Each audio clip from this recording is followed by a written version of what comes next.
Hello everyone, how are you doing today? I hope you are all doing well. Today we are just going to have a quick little discussion about what are dissociative disorders, what are the symptoms, and what are the diagnostic criteria according to the Diagnostic and Statistics Manual 5. So stay tuned if that's something you want to learn about.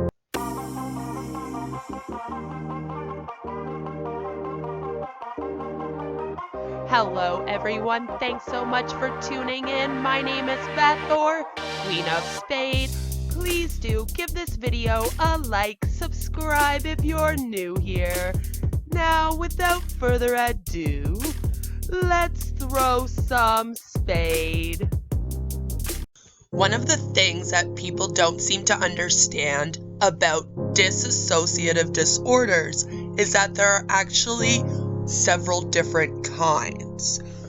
Dissociative disorders involve problems with memory, identity, emotion, perception, behavior, and sense of self. Dissociative symptoms can potentially disrupt every area of mental functioning. Examples of dissociative symptoms include the experience of detachment or feeling as if one is outside one's body, and loss of memory or amnesia. Dissociative disorders are frequently associated with previous experience of trauma. There are 3 types of dissociative disorders. Dissociative Identity Disorder, which will be the main one we'll be looking at today, dissociative amnesia, and depersonalization/derealization disorder. The Sidran Institute, which works to help people understand and cope with traumatic stress and dissociative disorders, describes the phenomenon of dissociation and the purpose it may serve as follows. Dissociation is a disconnect between a person's thoughts, memories, feelings, actions, or sense of who he or she is. This is a normal process that everyone has experienced. Examples of mild, common dissociation include daydreaming, highway hypnosis, or getting lost in a book or movie, all of which involve losing touch with awareness of one's immediate surroundings. During a traumatic experience, such as an accident, disaster, or crime victimization, dissociation can help a person tolerate what might otherwise be too difficult to bear. In situations like these, a person may dissociate the memory of the place, circumstances, or feelings of the overwhelming event, mentally escaping from the fear, pain, and horror. This may make it difficult to later remember the details of the experience as reported by many disaster and accident survivors. We are going to take a deep dive now into dissociative identity disorder. Dissociative identity disorder used to be known as multiple personality disorder, and it is actually one of the most controversial mental health disorders in the DSM. There are still doctors and psychologists in the world that do not believe that it is a real mental health disorder. I'm just putting that out there. Dissociative identity disorder, formerly referred to as multiple personality disorder, is characterized by a person's identity fragmenting into 2 or more distinct personality states. People with this condition are often victims of severe abuse.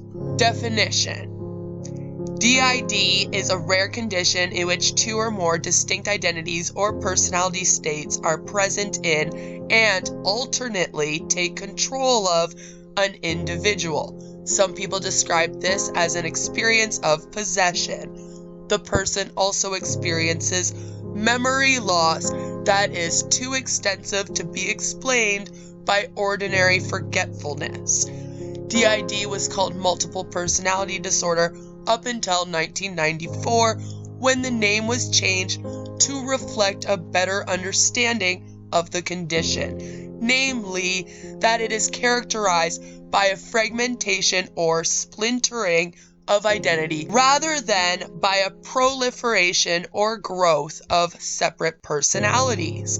The symptoms of DID cannot be explained away as the direct psychological effects of a substance or of a general medical condition. DID reflects a failure to integrate various aspects of identity, memory, and consciousness into a single multidimensional self. Usually, a primary identity carries the individual's given name and is passive, dependent, guilty, and depressed. When in control, each personality state or alter may be experienced as if it has a distinct history, self-image, and identity. The alter's characteristics, including name, reported age, gender, vocabulary, general knowledge, and predominant mood, contrast with those of the primary identity. Certain circumstances or stressors, like triggers, can cause a particular alter to emerge. The various identities may deny knowledge of one another, be critical of one another, or appear to be in open conflict. So they do know that the other ones exist. In many parts of the world, possession states are a normal part of a cultural or spiritual practice. Possession-like identities often manifest as behaviors under the control of a spirit or other supernatural being. Possession states become a disorder only when they are unwanted, cause distress or impairment, and are not accepted as part of a cultural or religious practice. Particular identities may emerge in specific circumstances. Transitions from one identity to another are often triggered by psychosocial stress. In the possession form of dissociative identity disorder, alternate identities are visibly obvious to people around the individual. In non-possession form cases, most individuals do not overtly display their change in identity for long periods of time. People with DID may describe feeling that they have suddenly become depersonalized observers of their own speech and actions. They might report hearing voices, a child's voice, or the voice of a spiritual power, and in some cases, the voices accompany multiple streams of thought that the individual has no control over. The individual might also experience sudden impulses or strong emotions that they don't feel control or a sense of ownership over. People may also report that their bodies suddenly feel different, like that of a small child or someone huge and muscular, or that they experience a sudden change in attitudes or personal preferences before shifting back. Sometimes people with DID experience dissociative fugue, in which they discover, for example, that they have traveled but have no recollection of the experience. They vary in their awareness of their amnesia, and it is common for people with DID to minimize their amnestic symptoms even when the lapses in memory are obvious and distressing to others. According to the Diagnostic and Statistical Manual of Mental Disorders, the 5th edition, more than 70% of people with DID have attempted suicide at least once, and self-injurious behavior is common among this population. Treatment is crucial to improving quality of life and preventing suicide attempts for those with DID. So if you think you have DID, please ensure that you do seek treatment. Why some people develop DID is not entirely understood, but they frequently report having experienced severe physical and sexual abuse during childhood. The disorder may first manifest at any age. Individuals with DID may have post-traumatic symptoms, nightmares, flashbacks, or startle responses, or post-traumatic stress disorder. Several studies suggest that DID is more common among close biological relatives of persons who also have the disorder than in the general population. Once a rarely reported disorder, the diagnosis has grown more common and controversial. Some experts contend that because DID patients are highly suggestible, their symptoms are at least partly iatrogenic, that is, prompted by their therapist's probing. Brain imaging studies, however, have corroborated identity transitions. So they have proved it in brain imaging studies. I tend to believe those over everything. Treatment. The primary treatment for DID is long-term psychotherapy. Long-term. With the goal of deconstructing the different personalities and integrating them into one. Other treatments include cognitive and creative therapies, although there are no medications that specifically treat this disorder. Antidepressants, anti-anxiety drugs, or tranquilizers may be prescribed to help control the psychological symptoms associated with it. With proper treatment, many people who are impaired by DID experience improvement in their ability to function in their work and personal lives. So please, once again, if you believe you have DID, go and seek treatment. Let's take a look at the DSM and the diagnostic criteria. The DSM-V diagnostic criteria.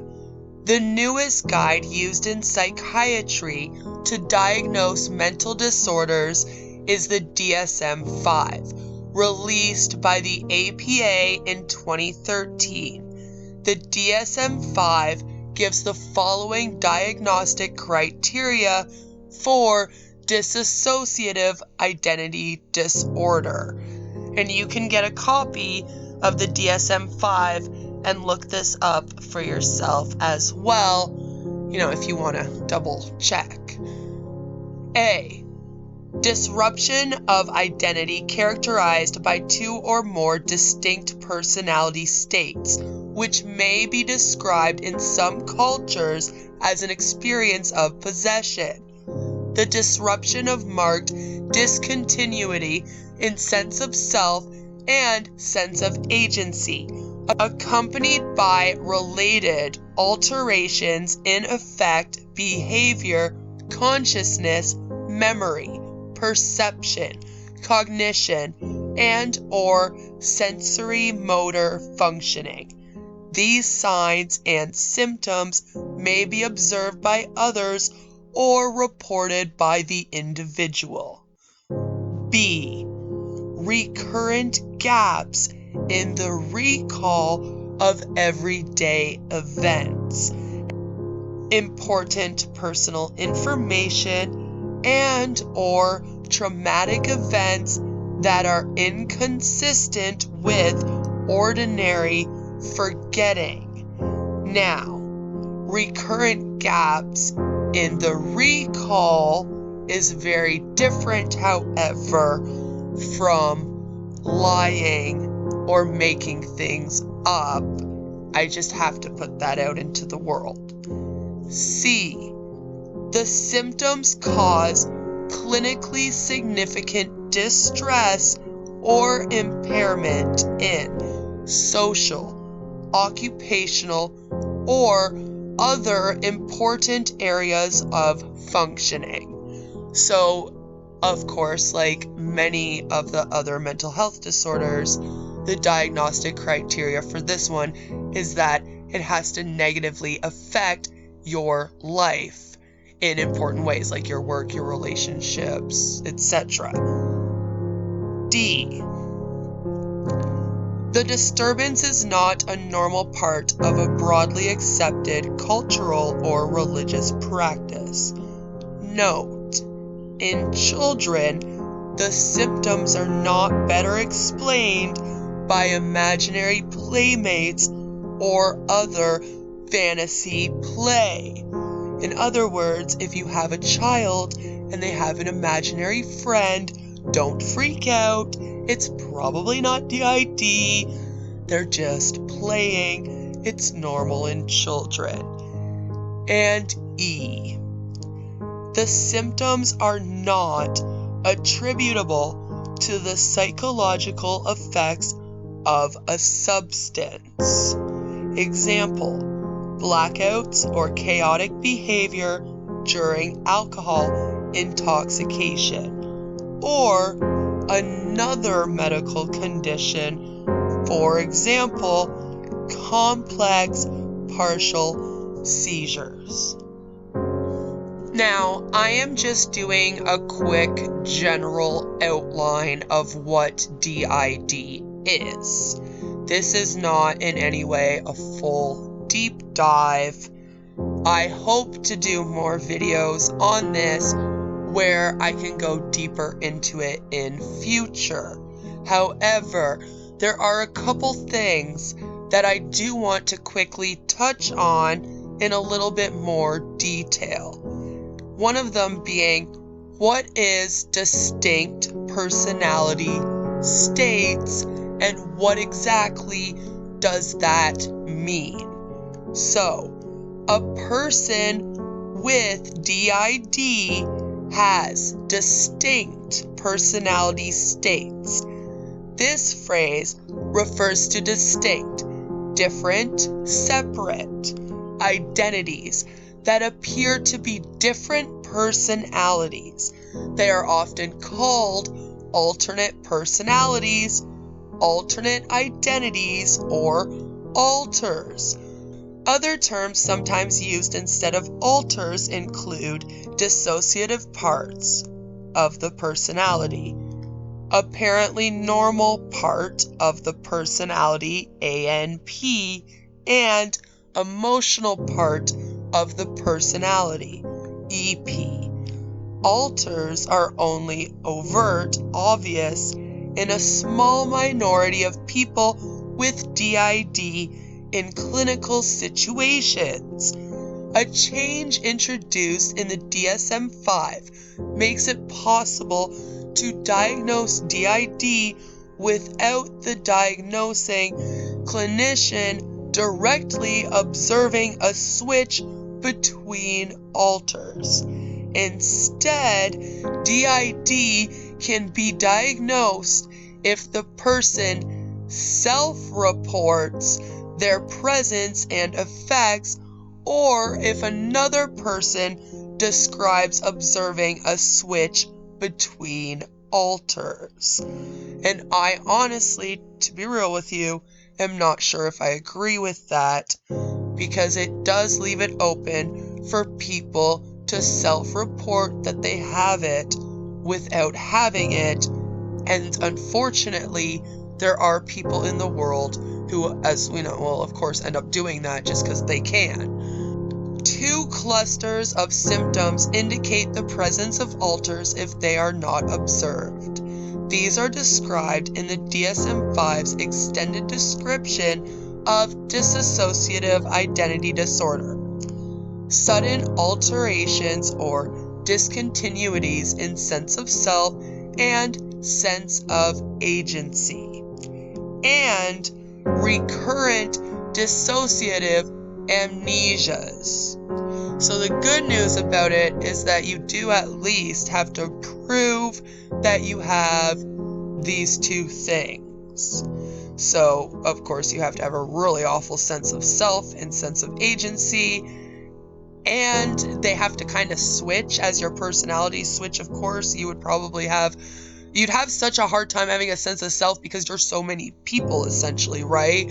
So you would just have all these different senses of self and be just completely confused about who you are and where you belong in the world and what you're doing and anything to do with you.